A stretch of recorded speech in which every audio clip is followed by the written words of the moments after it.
ia o se tulaga ua iai lo tatou atunuu lenei vaitau i le so ia lea foi ua pea ona faailoa mai e le palemia le poanapo o lea te amata le tatou lockdown nei pea afa le tululua le po ana nei o le vale o le po o le asofara'i le amalama le asitona'i o se tasila o vaaiga i nei lo tatou atunuu ia i nei fo'i i le Maria Healthcare Pharmacy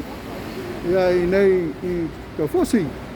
ia e loa amata ona fai foi le kiu i toʻatele o latou ia o loo manaʻomia foi ia le aunaga foi ia a le tatou Maria fale talavai ia o le tulaga nei ai e le agata ia latou o loo o atu foi faleoloa faatauina o taumafa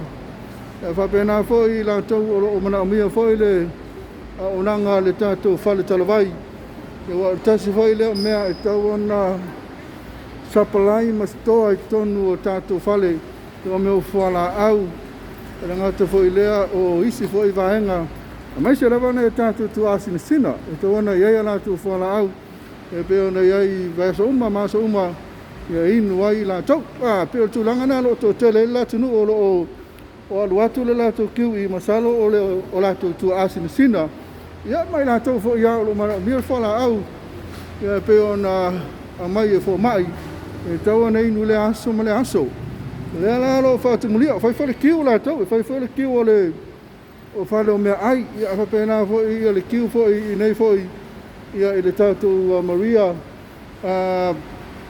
fale talavai Healthcare Pharmacy ia i nei Tafosi o se le poti na mai le tatou atunuu o Samoa